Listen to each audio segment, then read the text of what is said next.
Salam əzizləyicilər, xoş gördük sizlərin yenidən mənim kanalımda. Mən sizin tarix müəlliminiz Tural Hoca. Bu videoda sizə Şəki xanlığı mövzusunu izah edəcəm. Çalışacağım Şəki xanlığını qısa, ətraflı, amma necə olur? Qısa, ətraflı olunur, amma bir şəkildə çalışacağım onu eləyək də. Yəni həm qısa olsun, həm də ətraflı olsun. Demək olar ki, imtahana düşə biləcək ən vacib məqamları, ən vacib məlumatları sizə çatdıracağım. Təkcə imtahanla qalmayıb, biraz ətraflı da məlumat verə bilərəm. Deməli, başlayaq Şəki xanlığının yaranmasından. Şəki xanlığı bizim ilk yaranan xanlığımızdır. 1743-cü ildə əslində yaranır bu xanlıq. 1743-cü ildə Nadir Şah hələ sağ olanda bu xanlıq yaranır və Nadirin yürüşünə qarşı bir neçə il bunlar 1746-ya qədər, yəni gələsən Görəsən qalasında sığınaraq orada müdafiə olunublar. Ümumiyyətlə bu işin başında dururdu Çələbi və yaxud bizim bildiyimiz kimi Hacı Çələbi. Hacı Çələbi. Əslində Hacı Çələbi belə deyək də, nə belə deyək, harası bir sülalə üzvü deyil, nə bir hakim deyil, nə də ki bir şey. Yəni biz zaten bilirik ki, Nadirdən sonra Nadirin təyin etdiyi adamlar həmin ərazilərdə özlərinə xanlıqlar yaratdı. Çələbi isə adi, sıradan bir adamdır. Sadəcə həmin dövrdə, yəni 1740-larda Nadirin Şəkidəki nümayəndəsi Məlik Nəcəfə qarşı bu çıxışlar irəli sürür və Nadir bunun belə deyək, cəsarətli olmasına görə bunu dəyərləndirib, yəni Hacı Çələbini dəyərləndirib Məlik Nəcəfə vəkil təyin edir. Hacı Çələbi Məlik Nəcəfə işlərinə daha çox qarışdığına görə isə bu dəfə belə deyək də, Nadirin qəzəbinə tuş gəlir. Nadirin bu səfər onu öldürəcəyini bilən Hacı Çələbi Nadirin görüşünə ikinci dəfə getmir və belə deyək də, 1743-cü ildə Şəkili müstəqil xanlıq elan edir. Özü də xan olur. Deməli, ilk xanlığımız hansı xanlıq oldu? Şəki xanlığı. Kim yarattı? Hacı Çələbi. Neçənci ildə? 1743-cü ildə. Bundan sonra 1746-cı ildə ərzaq çatışmazlığı səbəbindən gələsən görəsən müdafiəçilərin ərzağı bitir və Hacı Çələbi məcbur qalır Nadirə və Nadir Şahın qoşunlarına təslim olur. Amma bir şərtlə ki, Hacı Çələbi toxunulmayacaq, Hacı Çələbi yenə də vəkil vəzifəsində Şəkidə qalacaq. Nadir ölür 1747-ci ildə. Nadir Şah öldürülür.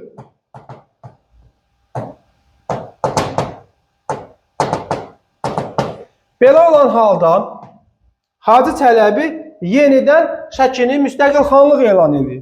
1747-ci il Şəki xanlığı neçənci dəfə müstəqil olur? İkinci dəfə müstəqil olur.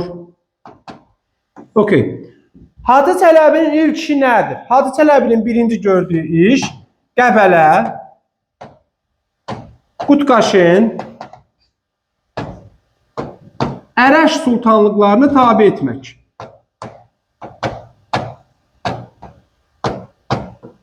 Tabe edir. İkinci işi nədir? Təbrizə yürüş. Hər ikisi də, bunların hər ikisi də neçənci ildir? 1747. Yəni, Nadir ölən kimi Hacı Çələbi ilk işi nə olur? Ətrafda olan sultanlıqları özünə tabe edir. Ardıca isə Təbrizə yürüş edir. Niyə? Yəni, bax, niyə Təbriz? Niyə Təbrizə yürüş edir? Bəyən biz xəritəyə baxsaq, Şəki xanlığının burada olduğunu, burada bunun ətrafında belə deyək də, sultanlıqların olduğunu bilirik. Okay. Və bunun ətrafında Gəncəsi var, Şamaxısı var, Qarabağ var. Niyə onlar yox? Məhz Təbrizə gedir bu adam. Niyə? Gəlin baxalım bunun səbəbinə. Çünki yazaq. Yəni, Hacı Çələbinin yürüyüşü nəticədir. Bunun səbəbi olmalıdır. Yəni, nədir bunun səbəbi ki, Hacı Çələbi Təbrizə yürüyüş edir? İlk öncə, Təbriz siyasi mərkəzdir. Təkcə siyasi yox, həm də iqtisadi mərkəzdir. Və ikinci əsas səbəblərdən biri də budur ki, Təbrizə sahib olmaq Azərbaycana sahib olmaq kimi bir şeydir.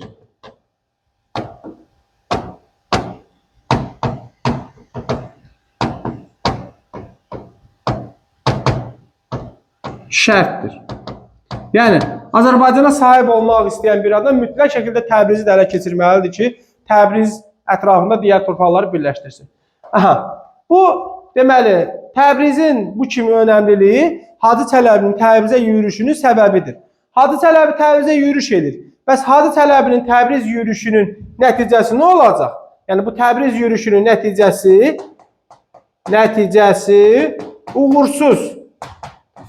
uğursuz olur. Niyə olur? Gəlin baxaq.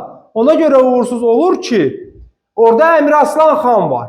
Əmir Aslan xan Təbrizin xanıdır. Nadirin qohumudur. Əfşar sülaləsindəndir. Və Nadirin müəyyən qoşun hissələri onun tabiçindədir deyə Hacı Çələbinin bu yürüşünün qarşısını ala bilir. Davam eləyək biz Hacı Çələbinin digər işləri ilə. Hacı Çələbi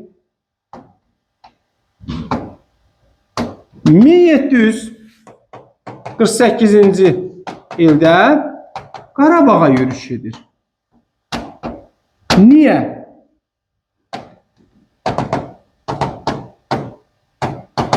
Burada bunun müttəfiqi kimdir? Bunun müttəfiqi əsasən Şirvan və yaxud Şamaxı xanıdır. Nəticəsi nə olur? Uğursuz. Döyüşün adı nədir burada? Bayat savaşı. Deməli uşaqlar, əziz izləyicilər, nə ola bilər indi hansısa müəllim də izləyə bilər. Biz adətən öyrəşmişik ki, dərs eləyəndə uşaqlar deyə müraciət edir, ola bilər. Yəni əziz izləyicilər, deməli burada nədir? Şəki xanlığı Qarabağ xanlığına bir şəkildə qonşudur. Amma Qarabağ xanlığı digər xanlıqlarımızdan sonra yaranır. Yəni Pənahəli xan Cavanşir sonradan gəlib bu Qarabağ xanlığını yaradıb Xorasandan. Deməli, Şəki xanlığına xəbər çatır ki, buradakı belə deyək də Alban mərkişilər tərəfindən deməli Pənahəli xan gəlib burada özünə saray tikdirib, şəhər tikdirib, qala tikdirib, hakimiyyət qurub, vergi yığır və Hacı Çələbi də bunu qəbul edə bilmədiyinə görə müttəfiqi Şamaxı xanlığı ilə bərabər 1748-ci ildə həmin vaxt hələ Şuşa yox idi deyə paytaxt olan Bayat qalasına yürüş edir. 1748-ci il Bayat döyüşündə bunlar uğur qazana bilmir və bu yürüş nəticəsində Pənahəli xanın nüfuzu nə olacaq? Artacaq. Bunlar onun müstəqilliyini tanımalı olacaqlar. Baxırıq, vəziyyəti necə görürük biz? Görürük ki, Azərbaycan ayrı-ayrı dövlətlərə parçalanıb və bu dövlətləri birləşdirmək mümkün deyil hələ ki. Yəni, bu dövlətlərin birləşdirilməsi üçün daha böyük qüvvə lazımdır və bunlar aşağı-yuxarı bir-birinə bərabər səviyyədə gücləri var deyə birinin o birisindən çox da gücü çatmır ki, birləşdirsin. Belə bir şərait xarici hücumlara belə deyək, şərait yaradır. Məsələn, xarici hücum deyəndə biz hər ana başa düşəcəyik? Kartili Kaxetiya çağırılır onu. Kartili Kaxetiya. Yəni, bunlar kimlərdir? Gürcülərdir. Gürcülər deyəndə, yəni kartililər ayrıdır, Kaxetiyalar ayrı deyə bir şey yoxdur. Biri atasıdır, diğeri də oğludur. Söhbət kimdən gedir? Teymurazdan. Teymuraz və onun oğlu ikinci İraqlidən. Bunlar əslində Nadirin, belə deyək, Gürcüstana təyin etdiyi adamlardır. Həmçinin Nadir 1736-cı ildə Qazax, Şəmşəddin və Borçalını bunlara verib. Yəni, bunların idarəsinə verib. İndi dövlətin olmamasından istifadə edən Teymuraz və onun oğlu 1751-ci ildə hara yürüş edəcəklər? Cara. Cara yürüş edəcəklər. Kimdir bunu eləyənlər? Teymuraz. Amma bunun qarşısını alan kimdir burada? Təbii ki, Hacı Çələbi. Yəni, Hacı Çələbinin burada rolu nədən ibarətdir? Teymurazın və 2-ci İraqlinin 1751 Cara yürüyüşünün qarşısını alır. Belə olan halda Hacı Çələbiyə qarşı daha böyük bir birləşmə yaranır. Bu birləşmənin başında durur 2-ci İraqli. İrakli. Amma onun müttəfiqləri kimdir? Qarabağ xanı.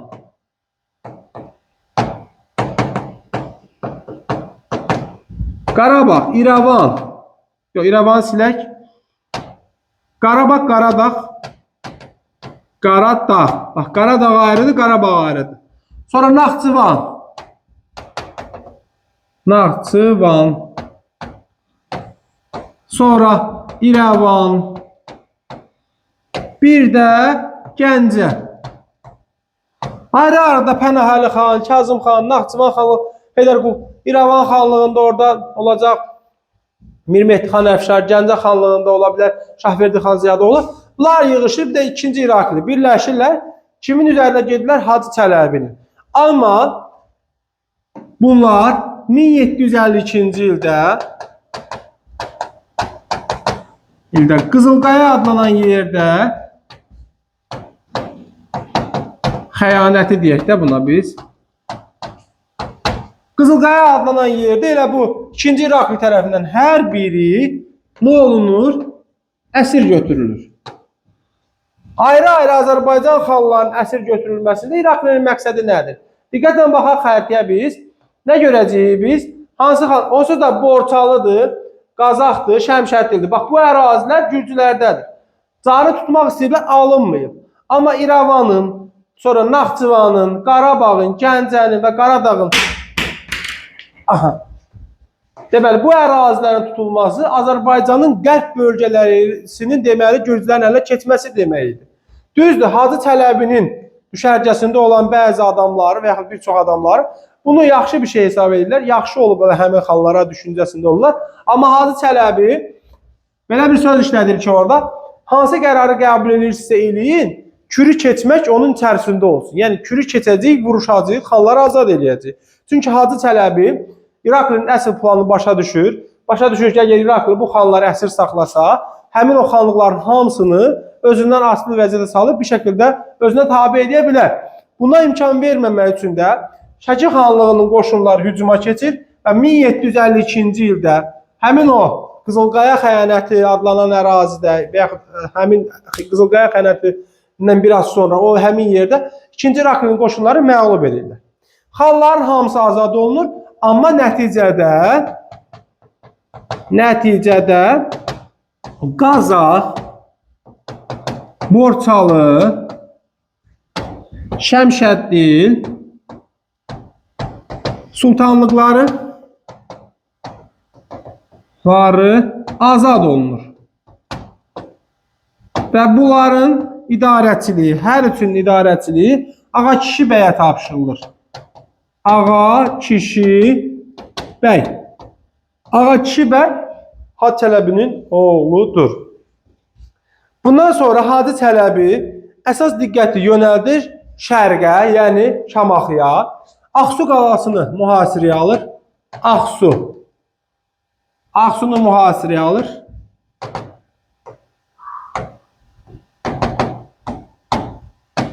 alır. Məqsədi haranı tutmaqdır? Məqsədi Şirvanı tutmaqdır. Nəticə uğursuz. Niyə? Səbəbi? Çünki Quba xanı kim? Hüseynəli xan Şamaxı xanına kömək edir.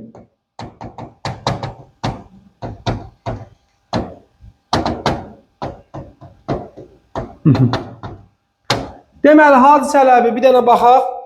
Əvvəlcə bunları birləşdirdi ətrafında sultanla. Sonra Təbrizə yürüş elədi. Sonra Qarabağa yürüş elədi. Sonra Gürcülərin Cara yürüşünün qarşısını aldı. Sonra Qızılqaya xəyanəti kimi bir tarixi prosesdə qalib çıxdı. Bu əraziləri azad elədi. Şamaxıya yürüş elədi. Hətta Osmanlıya belə xəbər göndərən, Osmanlı ilə diplomatik münasibətlər yaradan ilk xanlardan oldu belə. Buna baxmayaraq Hacı Çələbi Azərbaycanı birləşdirə bilmədi. Səbəbi nədir? Yəni Hacı Çələbinin niyə Azərbaycanı birləşdirə bilməməsinin səbəbləri nələrdir? Onu da qeyd edeyim ki, Hacı Çələbinin dövründə Azərbaycanda ən böyük siyasi qüvvə Şəki xanlığıdır. Yəni Hacı Çələbinin 1755-ci ilə qədər hakimiyyət dövrünə qədər bu ən güclü qüvvədir Azərbaycan xanları arasında, xanlıqlar arasında. Osmanlı ilə diplomatik münasibətlər yaradıb, ən güclüdür. Amma birləşdirə bilmir. Səbəb nədir? 1. İqtisadi münasibətlərin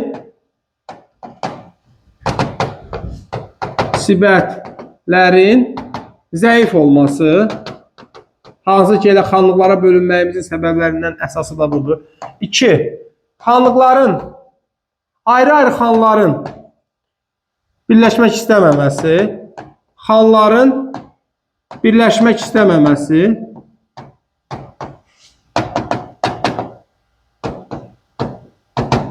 və xarici dövlətlərin müdaxiləsi. Bu səbəblərdən Hacı Çələbinin birləşdirmə siyasəti uğursuz olub.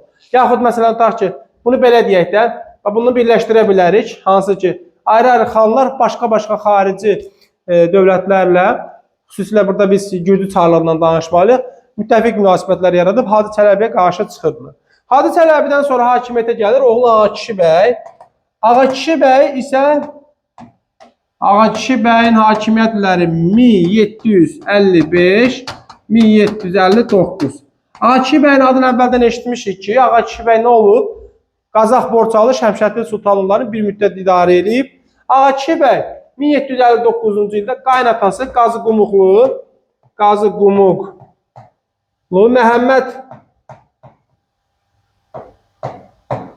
Məhəmməd tərəfindən öldürülür. Məhəmməd hakimiyyətə gəlir, bu Qazı Qumuqlu Məhəmməd. Amma bunun hakimiyyəti cəmsi 40 gün çəkir. Onu hakimiyyətdən salırlar. Hakimiyyətə kim gəlir? Hacı Çələbinin nəvəsi Hüseyin xan. Hüseyin xan deməli 20 illik hakimiyyətinə baxaq. 1759-1779. Bunun 20 illik hakimiyyəti var. Hakimiyyətə gələndə buna kim kömək edib? Yerli əhali, Pelus, Qubalı, Fətəli xan. Bunlar kömək edib. Amma bunu xan kimi təsdiq edən həmin dövrdə Urmiyalı Fətəli xandır.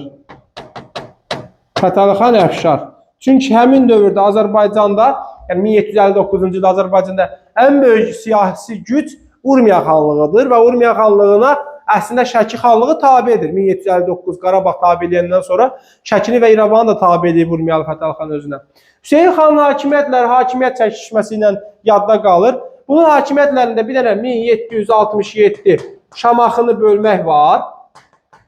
Şamaxının bölüşdürülməsi harayla, yəni Şamaxının bir hissəsini Şəki, bir hissəsini Quba götürür. Amma 1768-ci ildə Quba bunun hamısını götürür. Yəni Quba xanlığına məğlub olur deyə qalan hissəsində, Şamaxının qalan hissəsində verir, belə deyək, Quba xanlığına. Və 1769-cu ildə bunlar arasında müqavilə var. Müqavilə kimlə kimin arasındadır?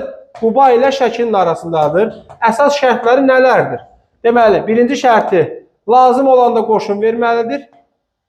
Lazım olduqda qoşun verməlidir və Şamaxının daxili işlərinə qarışmamalıdır. Şamaxının daxili işlərinə qarışmamaq.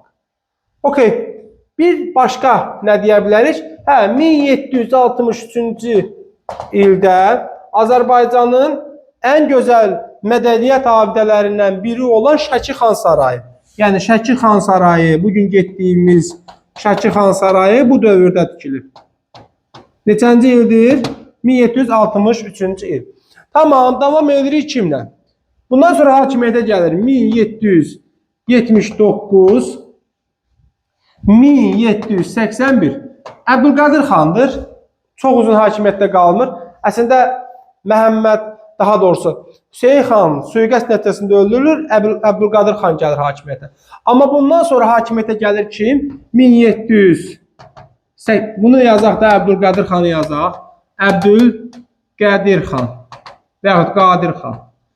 1781-dən 1700 deməli 95-ə qədər, bir də 1797-dən 1805-ə qədər görürsünüzmü, mərhələlidir.